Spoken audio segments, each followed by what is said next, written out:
Assalamu alaikum warahmatullahi wabarakatuh.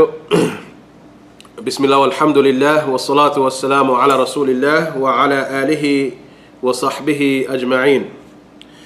So alhamdulillah, the night before, Wednesday night, we just started with verse 41, in which Allah subhanahu wa ta'ala started the story of Ibrahim alayhi salam. That وَذْكُرْ فِي الْكِتَابِ إِبْرَاهِيمَ إِنَّهُ كَانَ صِدِّيقًا نَبِيًّا, and mention in the book the story of Ibrahim. Indeed, he was a man of truth and a prophet. So Allah subhanahu wa ta'ala then in verse 42, and we of course briefly talked about some aspects of Ibrahim. Hopefully inshallah everybody's been taking notes and following along. But always remember, if you missed anything, the videos are always up on the Facebook, on my page, the masjid page, and of course also on YouTube as well. So let's move on. Verse 42, inshallah ta'ala. Allah subhanahu wa ta'ala says here, now he gets into, just like how, remember, with Zakaria alayhi salam, and then with Maryam, Allah mentions in this book about Maryam, and then a specific story that really stands out, that really made these special people special. So similarly, the same thing with Ibrahim alayhi salam. Allah first introduces him and mentioned in this book, Ibrahim, innahu kana siddiqan nabiyya. Indeed, he was a truthful person, a person of truth, and he was a prophet. Now, what is that mention? Of course, we understood from other places in the Quran, Ibrahim alayhi salam had some unique characteristics, which we discussed. But in this specific surah, and of course this story is mentioned a few times throughout the Quran, it teaches us tremendous lessons, as we shall see. Allah says in verse 42, إِذْ قَالَ لِأَبِيهِ يَا أَبَتِ لِمَ تَعْبُدُ مَا لَا يَسْمَعُ وَلَا يُبْصِرُ وَلَا يُغْنِي عَنْكَ شَيْئًا. إِذْ قَالَ لِأَبِيهِ. So what is that story of Ibrahim that Allah introduces us to? The story of Ibrahim alayhi salam talking to his father. إِذْ قَالَ لِأَبِيهِ, when he said to his father. So Ibrahim alayhi salam, as we said, he was very intelligent, he was very articulate, and we also already gave some examples of how, subhanallah, he was blessed with wise speech. He could speak the truth in the right way. He had immense wisdom in his speech. He was a smart da'i, full of wisdom, the absolute best type of da'i that anyone can obviously be. He didn't simply say here that you'll see when he's speaking to his father, which is what many people do, and I'm talking to the young brothers and sisters. They learn something from the deen that maybe their parents don't know. Do you know what you're doing is wrong? That's the first thing that they say to their father or their mother. This is not the way you are supposed to address your parents when correcting them. This is not the way that you're supposed to address anybody when you correct them. Right? You look back, let's say, even you take my example. Islamically speaking, whether people like it or not, I didn't make the rules. Allah subhanahu wa ta'ala did, right? When someone is the Imam of a masjid, he is the highest authority in terms of Islam, in terms of the religion, right? So any type of issue that you want to do inside a masjid, related to the deen, you have to check with the Imam if this is from the deen or not. Again, I didn't make these rules. It's from Allah subhanahu wa ta'ala, right? So, even I, as an imam of a masjid, let's suppose somebody walks into this masjid. I have never seen him. It's the first time. And suppose he comes into our masjid and he does something that is clearly, I know, is wrong. But this is the first time we're going to communicate. I'm not going to grab him and say, hey man, get out of my masjid. This is a bid'ah that you're doing. This is haram that you're doing. This is no place. He doesn't know me, I don't know him. There is a way to do da'wah. And Allah subhanahu wa ta'ala addresses us through the story of Ibrahim alayhi salam. He points this out to us through the story of Ibrahim alayhi salam. إِذْ قَالَ لِأَبِيهِ يَا أَبَتِ, O my father. And what's next? Did he say, you're wrong, you're dead wrong, man, pops, you're 50 years old and you still don't know the truth?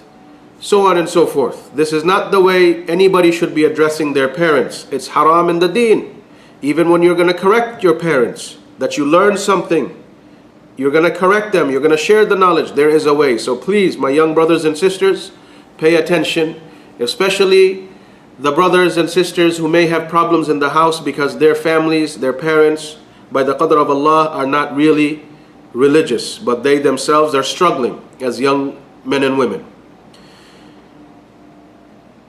So he made sure he did his best to make his father understand the point. Ya abati, this is a word of endearment. You're talking to your father here. He is higher than you in authority. Your mother higher than you in authority. My dear mother, my dear father. This is literally how he approached him. لِمَ تَعْبُدُ مَا لَا يَسْمَعُ وَلَا يُبْصِرُ وَلَا يُغْنِي عَنْكَ شَيْئًا. He asks a very intelligent question. His father is an idol worshipper, and we will talk at length tonight about who his father was and this relationship, this incident. So he says to his father, why do you worship that which you worship, that does not hear, that does not see, that cannot benefit you in any way whatsoever? These things cannot see, they cannot hear, they cannot respond. So let's say brothers and sisters from my part of the region, or brothers and sisters from Africa, or brothers and sisters from Europe, because grave worshipping unfortunately is rampant. Chechens, you will see people in Chechnya worshipping graves. Of course, Pakistan, India, Bangladesh does not need any introduction. Right? We don't need any introduction. Same thing with Africans. Go to so many African countries. Go to Egypt. Go to the other African countries. You'll find millions of people going to the dead, making dua to the dead, hanging things around them, because so-and-so Pir Sahab said such and such. So let's suppose, and this is of course shirk, it is the exact same thing as worshipping idols. There's no difference. So somebody, right, I know one of our community members, alhamdulillah, may Allah bless him and protect him and protect his children and inshallah ta'ala grandchildren. One of our dear brothers, he reverted to Islam from Hinduism, right? His family worshipping idols is no different from the Pakistani, Indian, Bengali whose parents are making sujood to a grave. There's no difference. Because a lot of times people, they get emotional. No, why are you calling us mushrik? What is the difference between a Hindu making sajda or raising his hands in front of a statue and the one whose name is Muhammad or Fatima bowing down to a grave? What's the difference? This is an object, it's a statue, that one is dead. Neither of them are living. It is the exact same thing. But when you say this, people, no, why are you calling us Hindus? We're not calling you Hindus. But the shirk that you're doing, Allah did not distinguish. That the shirk done by Muslims, it's okay. But the shirk done by Hindus or Christians or Jews, that's not okay. Allah didn't say that to us in the Quran. Shirk is shirk, regardless of who does it or how he does it and with what he does it, right? So the father of Ibrahim alayhi salam, his tribe, the people of Babylon, they were idol worshippers. So he's asking a question to his father.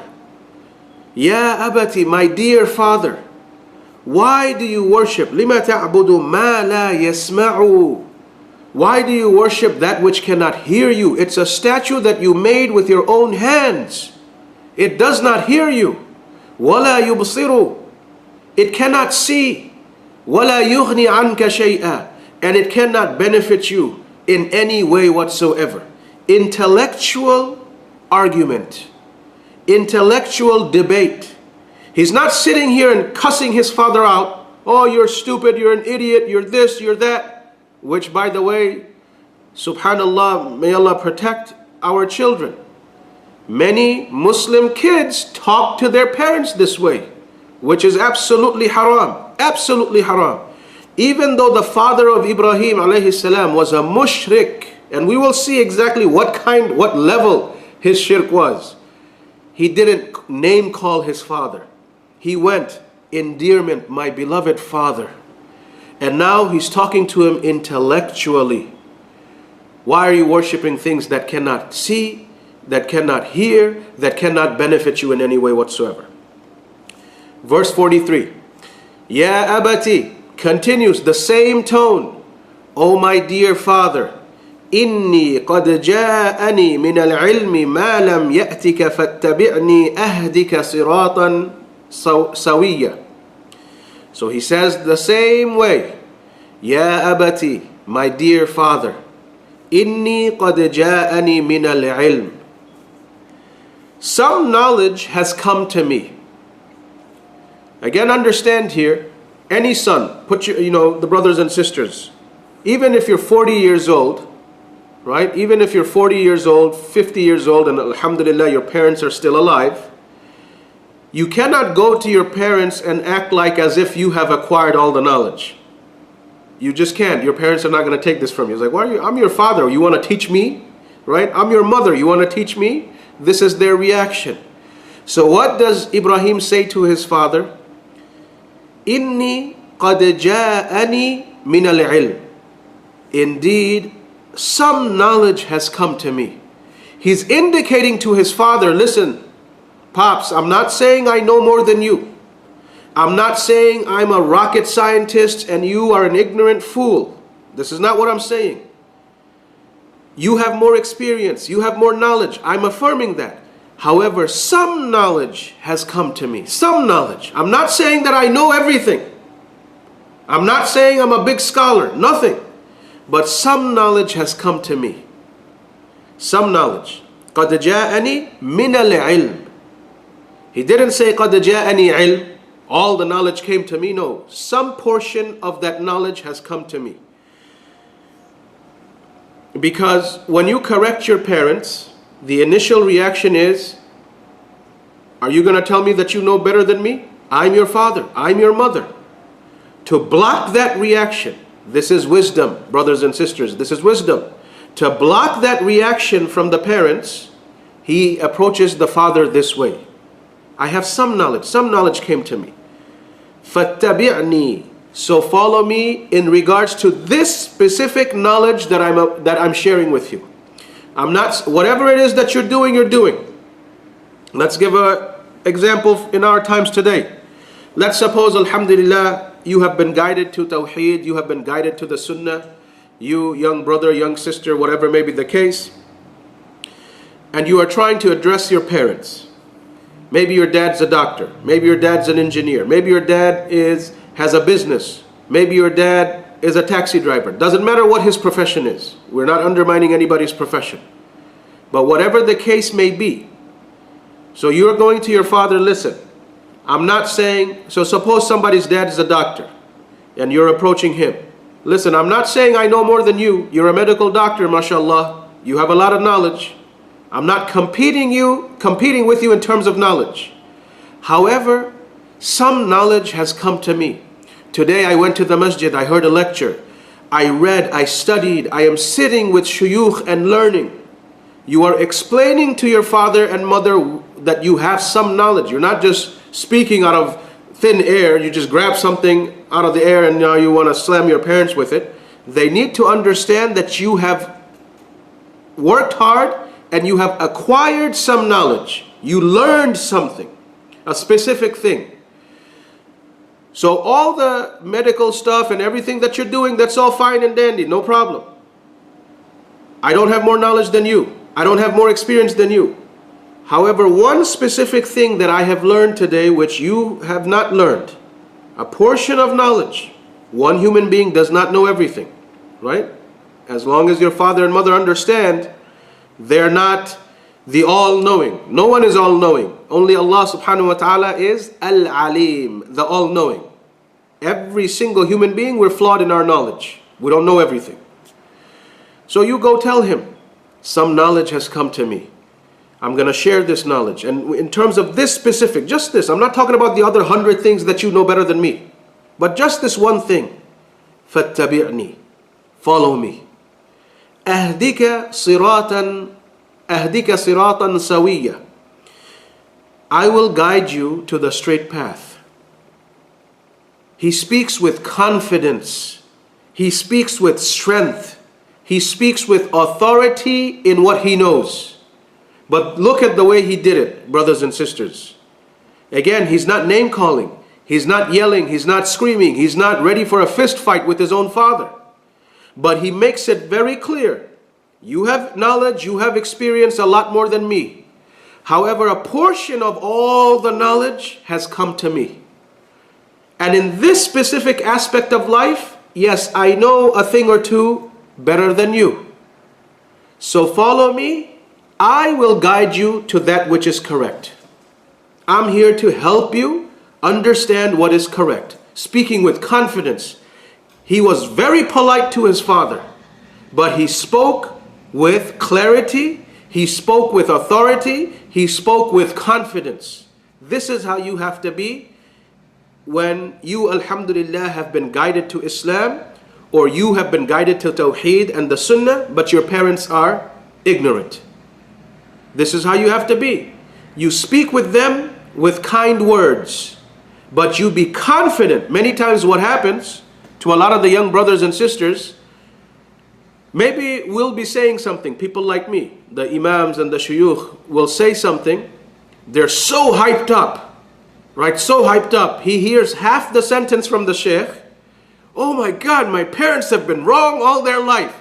He doesn't listen to the other half because in his mind he is already thinking, I'm going to go home and I'm going to bring the hammer down on my parents. I'm going to take revenge for all the beating that they gave me for the past 20 years. This is how the average young brother, young sister thinks. And don't tell me you don't think this way, right? Everybody thinks this way. You don't even finish hearing what the Sheikh is saying. You go back home. Hey, Abi, Mama, whatever it is. You know you guys are wrong. What you're doing is a bid'ah. What you're doing is shirk. You're all totally wrong. You're going to burn in the hell. And then your father or mother will ask you a question regarding what you're trying to explain and you're scratching your head. Actually, I don't know. Because you yourself were so excited, you didn't listen to the entire explanation. Now your parents are contradicting you. They're debating you. They're already upset because you've been rude. And then they're asking you questions about which you have no answer. Do you think they'll ever take the religion from you again? It's like, get out of here, stupid kid, right? Or you think you know better than me? I was right, you don't. You can't even answer my questions. You killed it. You have completely killed the dawah opportunity for the next few years between you and your parents.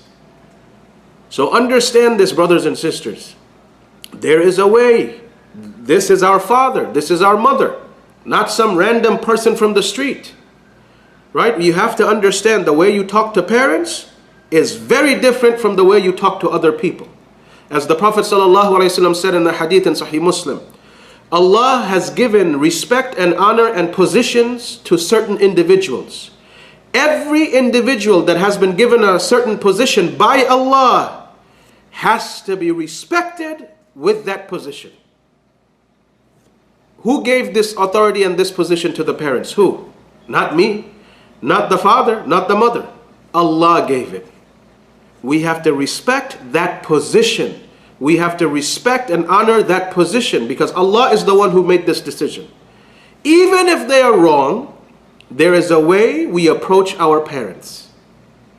The president, prime minister, king, whatever you have. Who gave them that authority?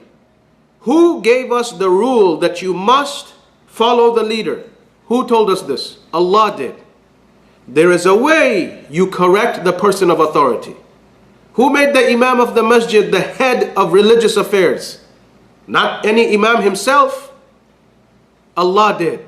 So even if an Imam is wrong, There is a way you go talk to the Imam. You don't violate the rules and the rights and the position, the authority that Allah has given. This is the rule for all people. And this hadith is in Sahih Muslim, narrated by our mother Aisha radiallahu anha. But many Muslims, they could care less. When it's about them, you have to respect authority. But when it's about others, they could care less that that person could be 10 times higher up than him. He doesn't care, or she doesn't care. So don't be like that. Follow the Anbiya of Allah. Don't follow desires. Don't follow the shayateen that you see on TV and internet in the streets. Don't follow your desires. You follow the prophets of Allah. And Allah made Ibrahim a great example for the believers. So I will guide you to the straight path. Verse 44, again, Ya abati, still talking to him, my dear father. La ta'budi shaytan, inna shaytana kana lirrahmani asiyya. Oh my dear father. So first he's giving him an intellectual argument. Why are you making sujood to that grave, my dear father? My dear mother, why are you hanging this around your neck? You just made this. That sheikh you went to, he carved it with his own hands, recited some mambo jumbo, and then told you to wear it. My dear mother, why are you wearing this? I can take a pair of scissors, go like this, and it's gone, it's destroyed. How can this string protect you? You have to talk intellectually with your parents who are involved in shirk. You have to explain it to them. So then he says, my dear father, La ta'budi shaitan. Did he tell his father, you're dumb, you're ignorant? No. He's trying to convince his father, it's not you, but the shaitan is the one who has whispered, who has given you this idea. Don't worship the devil. La ta'budi shaitan. Don't worship the shaitan. Inna shaitana kana lirrahmani asiyya. Why shouldn't you worship the shaitan and follow the shaitan? Because he, to Ar-Rahman, which is Allah, asiyya, he was a rebel against Allah subhanahu wa ta'ala. He rebelled against Ar-Rahman. He rebelled against the Most Gracious. This is the sunnah of all the Anbiya. Al-Amr bil-Ma'ruf wal-Nahi anil Munkar. Commanding the good, forbidding the evil. What was commanding the good? Why are you worshipping that? The commanding the good was, he said in the previous verse, Inni qad ja'ani min al-ilm. A portion of knowledge has come to me. So I'm going to tell you what that knowledge dictates. What is good according to the knowledge. What you should be doing. And at the same time, I will tell you what you should not be doing, which is La ta'budi shaitan. Don't worship the shaitan. Don't follow the shaitan. You have to do Amr bil Ma'ruf wal Nahi anil Munkar. This is the law of Islam. You have to command what is good. You have to forbid what is evil. But this is a disease that has plagued this ummah. People are worried about the coronavirus. Wallahi, brothers and sisters, we have far worse viruses that the ummah has been suffering for much longer time. Nobody wants to tell people what is right. Nobody wants to point out what is wrong. This is my friend of 30 years. This is my friend of 15 years. This is my mother-in-law. This is my father-in-law. This is my cousin's fifth cousin's third wife's mother, father's cousin. Who knows what they are, right? He's my cousin. 20 relatives moved. What are the people going to say? He's been my friend when I first came to America. He was the first guy that put a smile on his face, gave me a home. Okay, mashallah, tabarakallah, may Allah reward him and her for helping you. But that does not negate the shirk, the bid'ah, the haram that they're upon. But people don't think this way. If Ibrahim alayhi salam did not refrain from correcting his own father, if as Muslims we are not allowed to look the other way, even when it comes to our own parents and children, who on the face of this earth can dare claim he has no right to be criticized, or he has no right to be explained to? Islam mandates, it's an obligation in our religion, even if it's your own father, own mother going against Allah, you must correct them. Your own children, correct them. Doesn't matter if you have been friends with somebody for 50 years. He will never replace your father and mother. And Allah says, even your parents are not excused when they violate my path. They're not. And Allah gives us an example with Khalilur Rahman, with one of his Khalils. Allah took two people as Khalil, very close friend, Ibrahim and then Muhammad sallallahu alayhi wasallam.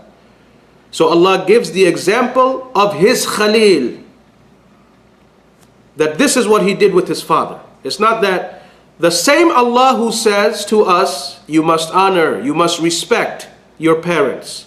It is that same Allah who tells us through this story, even if your own father and mother go against my path, you have to correct them. That is Islam. That's the justice of Islam. But people don't want to do it.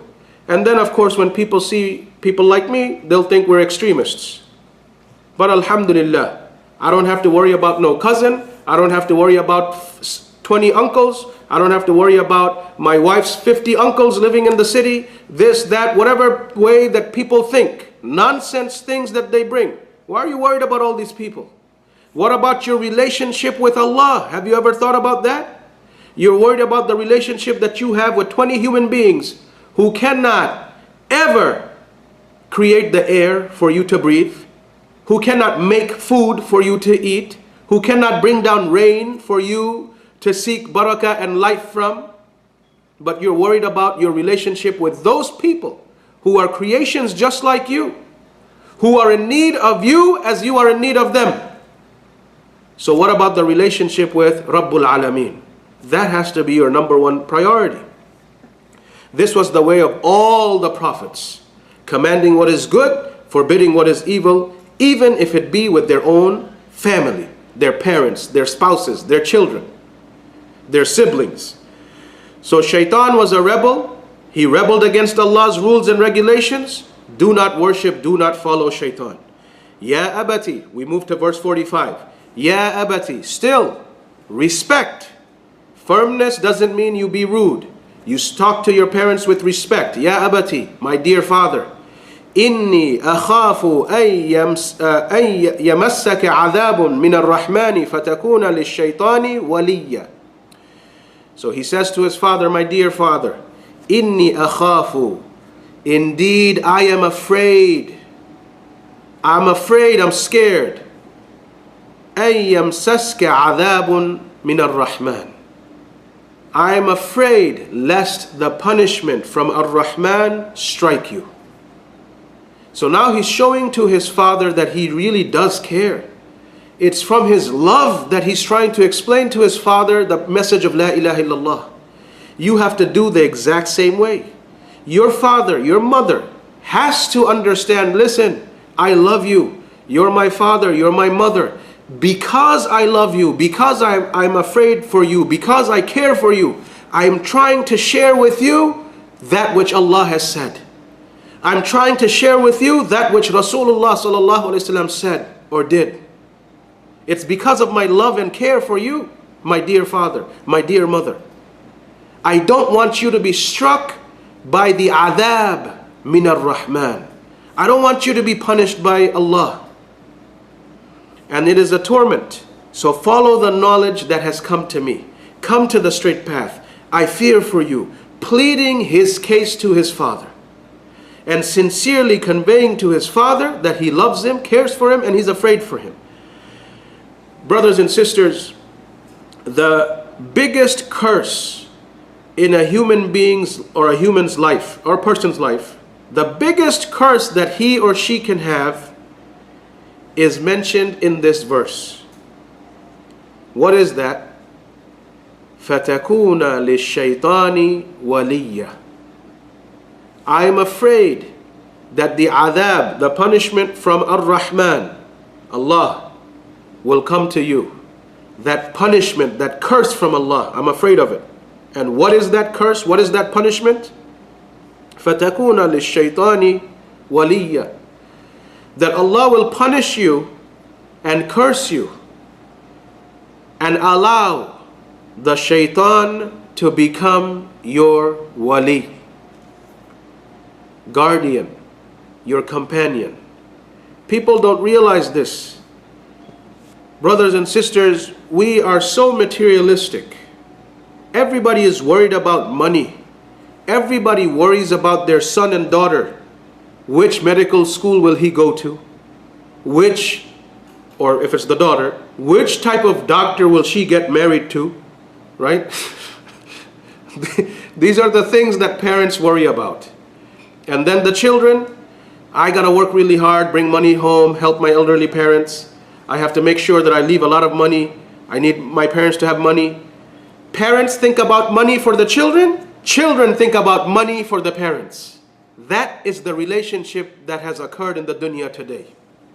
Ask any person, brother, sister, what's the first thing that comes to your mind regarding your children?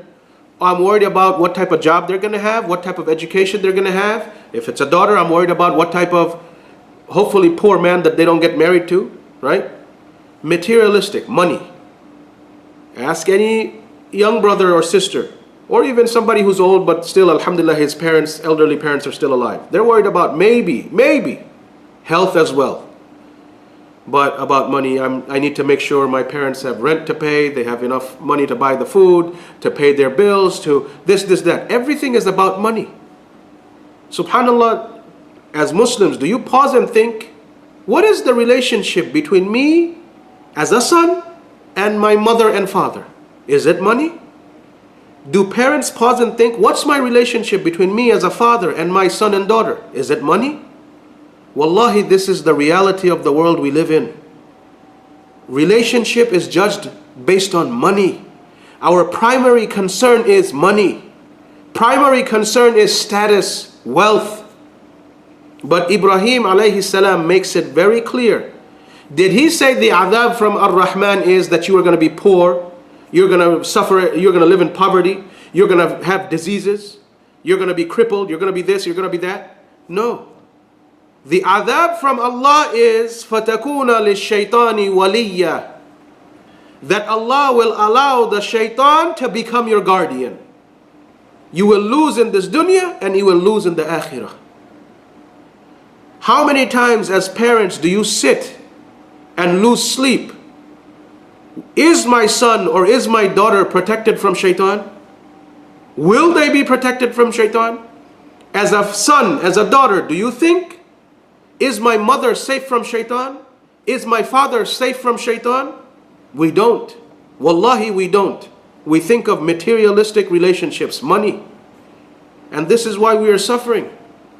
Look at the concern of Ibrahim for his father. I don't want Allah to curse you to the point that He allows the shaitan to become your wali. I don't want this. This is the biggest adhab from Allah, my dear brothers and sisters. That the shaitan becomes your companion. The Prophet ﷺ, he said in a hadith in Sahih Muslim narrated by Abdullah ibn Mas'ud, because you need to understand this concept. You need to understand why was Ibrahim so concerned for his father for this one issue, nothing else. Not money, not the tribal status, not this, not that, absolutely nothing. Just this one thing, فَتَكُونَ لِلشَّيْطَانِ وَلِيًّا. I don't want the shaitan to become your guardian. The Prophet ﷺ said in the hadith in Sahih Muslim, مَا مِنْكُم مِّنْ أَحَدٍ إِلَّا وَقَدْ وُكِّلَ بِهِ قَرِينُهُ مِنَ الْجِنِّ. There is not a single one of you with whom there is no attachment from someone from the jinn. Every single one of Bani Adam has a personal shaitan attached to them. Do you remember the story when we were going through the delivery of Maryam? Isa alayhi salam coming out, and I had mentioned the hadith, muttafaqun alayh, agreed upon in both Bukhari and Muslim. The Prophet ﷺ said, all of Bani Adam, when they come into this world, as long as they're alive, it's not a stillborn, the baby screams. Why? Because the shaitan takes his fingers and squeezes the head of the baby. Happened to everybody except for Maryam and except for Isa alayhi salam. Right? Hopefully you remember that hadith. Now another hadith in relation to that and what we're talking about. Every single person has a shaitan assigned to him. This is our test in life. This is our test in life. قالوا, so the Sahaba, they asked Rasulullah, وَإِيَّاكَ يَا رَسُولَ اللَّهِ sallallahu alayhi wasallam, even you, O Allah's Messenger? He said, even me. In another setting, he made it very clear. Every human being has been touched by shaitan except for two, Maryam and Isa alayhi salam. So here again, the Sahaba are asking, so even you have a personal shaitan assigned to you? The Prophet ﷺ said, even me. However, إِلَّا أَنَّ اللَّهَ أَعَانَنِي عَلَيْهِ فَأَسْلَمَ فَلَا يَأْمُرُنِي إِلَّا بِخَيْرٍ. However, me, this is Muhammad ﷺ, the final prophet and messenger. He has something that we don't. Indeed, Allah has blessed me to overpower my personal shaitan. فَأَسْلَمَ, he took the shahada, he became a Muslim. فَيَأْمُرُنِي إِلَّا بِخَيْرٍ, he never commands me except that which is good. Understand this. Two people in the history of Bani Adam did not get touched by shaitan. Maryam and Isa. We just covered their story. One other human being, his personal shaitan became a Muslim. Does not annoy him. Who is that? Muhammad sallallahu alaihi wasallam. So if you're not one of these three people, you have a personal shaitan assigned to you, and that is, you remember, let's say you're watching a game.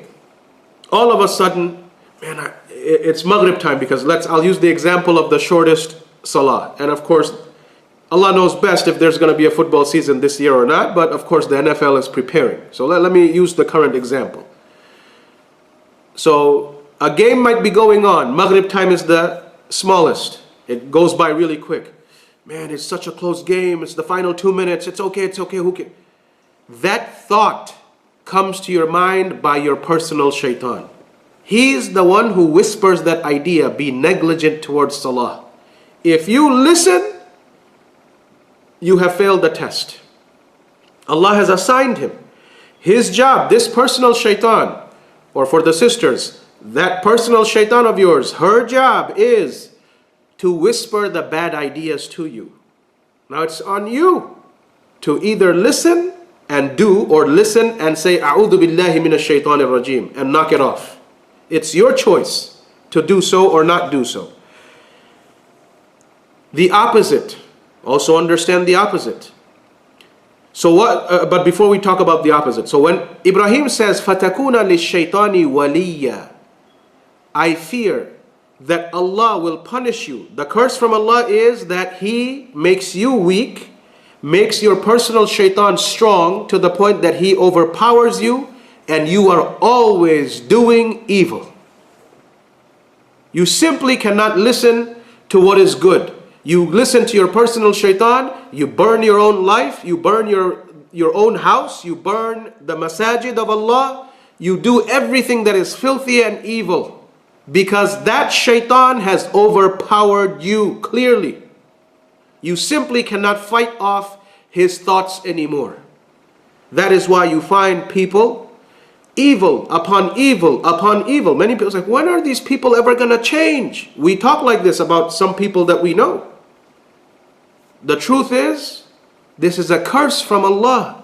Their personal shaitan has overpowered them. This is why they follow one evil deed with another one, and another one, and another one, and another one. You simply do not see any khair from them. This is the greatest adhab from Allah. The opposite, brothers and sisters. The Prophet ﷺ said in a hadith in Sahih al-Bukhari, when you recite Ayatul Kursi, the shaitan flees from you. Recite Ayatul Kursi when you go to sleep, an angel will come and protect you against who? That personal shaitan that has been assigned for you. Recite Ayatul Kursi in the daytime. The angel will come and protect you. From who? That personal shaitan that's assigned for you. Allah subhanahu wa ta'ala said in the Quran, لَهُ مُؤَقِّبَاتٌ مِّن بَيْنِ يَدَيْهِ وَمِنْ خَلْفِهِ يَحْفَظُونَهُ مِنْ أَمْرِ اللَّهِ.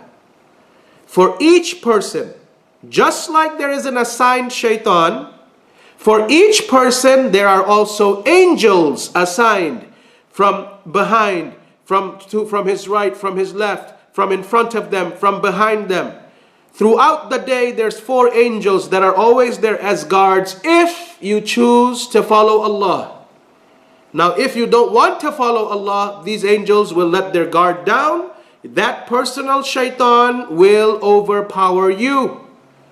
This is a rahmah from Allah.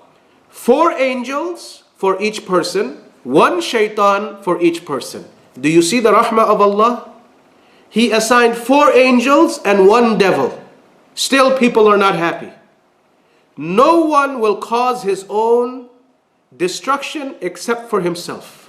This is why Allah repeated in the Quran numerous times, indirectly and directly. All these calamities, all this fasad, why does it happen? Bima kasabat aydin nas, because of what people have done with their own hands. I've provided everything, but the people choose not to follow my path. The shaitan overpowers them, the shaitan overtakes them, and then they find chaos. Allah gave 4 angels every single day. Why don't those angels help us? Because we are not connected with the dhikr of Allah. Now think, brothers and sisters, I'm sure this has happened to a lot of you throughout your life, and this is good. Maybe you put the Fajr alarm. Some days you see, right even before the alarm strikes, you woke up. It's as if you heard a voice calling your name, waking up for Fajr. That is that angel that Allah has assigned for you. Do you see the fruits? When you practice Islam properly, when you connect yourself with Allah properly, you will hear good voices. So many times. You know what happened? What Sheikh? What happened? It's like I heard my father's voice in my room waking me up for Fajr, but my father's been dead for 10 years. It's not your father's voice. It's one of those angels who have been guarding you throughout the night and now wants to wake you up for Fajr. Just like the shaitan whispers, the angels also whisper. You have to understand this. This is Islam. Right? This is Islam. Allah has provided you the tools. But if you do not connect yourself with Allah, well, guess what? As Ibrahim was afraid for his father, the shaitan will overpower you and you'll only do evil and evil and evil. This is the difference. The angels are the guards for us. Allah created them to guard us, to protect us against the shaitan. Don't leave salah. Pray on time. This is why you see when you do good deeds, all of a sudden you feel this motivation. Where's this motivation coming from? Those guards around you are constantly whispering, hyping you up. Man, I prayed Fajr on time today. What a good day. Like you're all rejuvenated. It's the angels constantly motivating you. But then you do a sin, the angels take back unless you sincerely repent. Then you do another sin, angels step back. You do another sin, that shaitan now gets stronger and stronger and stronger. And then you see, subhanallah, and we know such people. They simply cannot think straight. They have a mental illness. They simply cannot think without fitna and fasad. This is a adab from Allah. And you must flee from such people. Flee from them. They will destroy themselves and will also destroy you if you hang around with them. يا أبت إني أخاف أن يمسك عذاب من الرحمن فتكون للشيطان وليا. I fear for you, my father, lest this shaitan overtake you, becomes your wali, becomes your guardian, becomes your companion, and he will lead you to the hellfire. So Allah subhanahu wa ta'ala, He tells us a few other things elsewhere, and I'll only mention a couple of points and we will stop here for the night. In Surah An'am, there's a set of verses where Allah discusses or elaborates on this incident, that Ibrahim is talking to his father. Allah elaborates on this incident a little bit more. We'll do maybe one ayah and we'll stop. Ibrahim alayhi salam said to his father, or Allah mentions to us, وَإِذْ قَالَ إِبْرَاهِيمُ لِأَبِيهِ آزَرَ. And remember when Ibrahim said to his father, Azar. There's a common misconception in the ummah. They think the name of Ibrahim's father, alayhi salam, was Azar. Azar was not the name of the father. Azar was the name of the deity, the God with a small g, right? The God that they used to worship. The head idol, its name was Azar. But Ibrahim's father was such a devout mushrik, such a pious mushrik, that his tribesmen used to call him by Azar. They called him by the name of the deity that he was so devoted to, the idol that he was devoted to. He was the most devout idol worshipper among the tribe. He was the chief of the tribe. Understand who Ibrahim's father was, brothers and sisters. And it is against that father that Allah told him, you start your da'wah. The chief, his father was not some servant, some, I don't know, some type of servant for the chief or the king. He was the chief of the whole tribe, the leader of the whole tribe. He was titled after their head god. That's the position Ibrahim's father, Ibrahim alayhi salam's father had. أَتَتَّخِذُ أَصْنَامًا آلِهَةً. Do you take idols as your deities? Ask the question. إِنِّي أَرَاكَ وَقَوْمَكَ فِي ضَلَالٍ مُبِينٍ. Indeed, I see you and your people to be in clear error. And we're going to stop with this verse after I finish this point. Ibrahim alayhi salam, we see who his father was, brothers and sisters. You have to understand the position his father had in society. Ibrahim now says what to his father? Inni araka.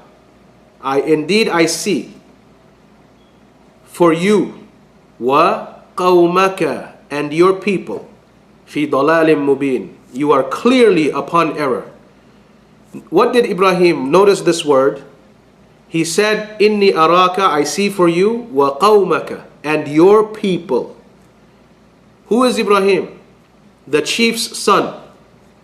Isn't the chief's son related to the tribe as well? Of course he is. But why is he speaking to his father this way? You and your people are in clear error. Why didn't Ibrahim say, wa qawmi? Inni araka wa qawmi. Indeed, I see for you and my people. Why didn't he say that? This is Ibrahim.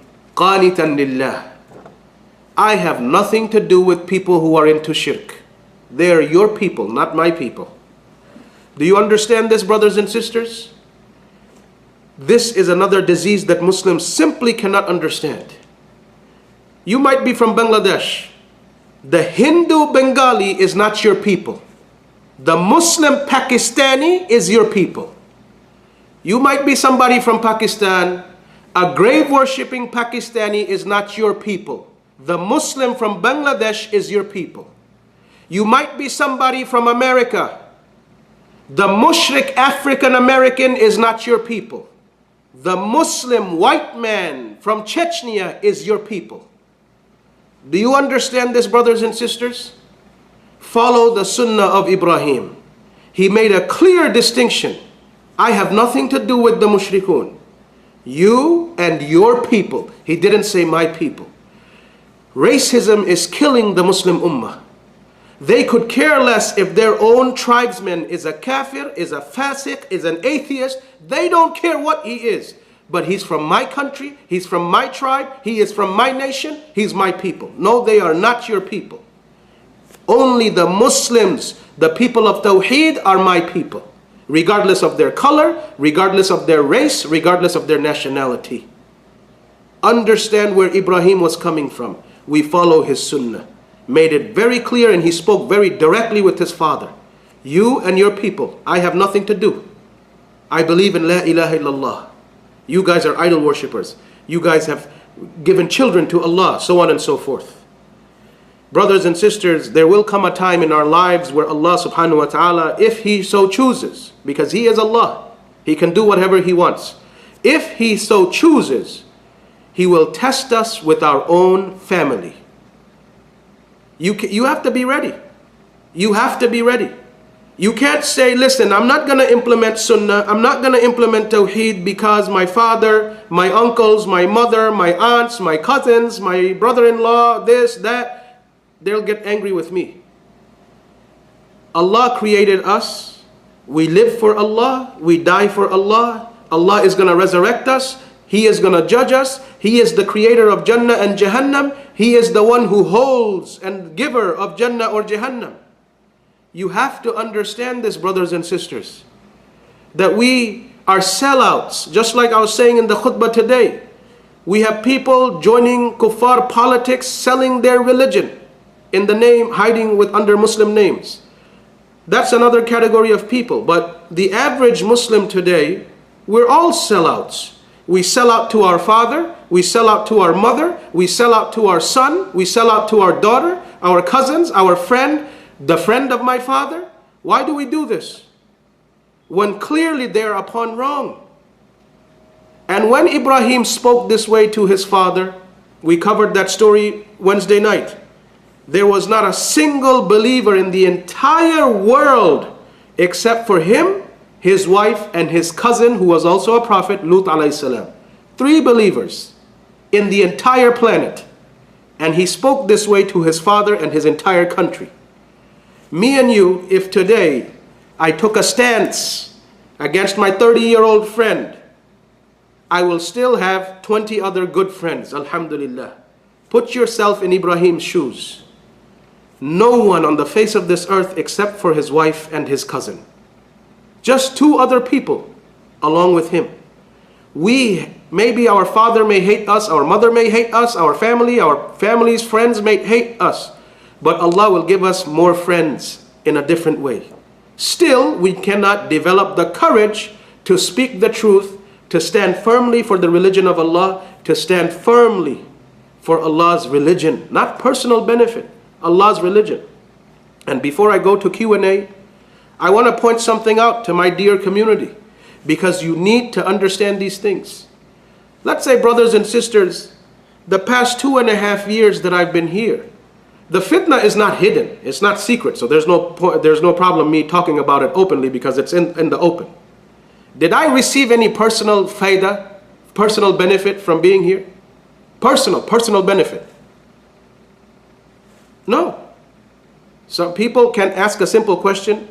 What personal benefit did the Imam get after coming here? Did he become a millionaire? Did his wife become a millionaire?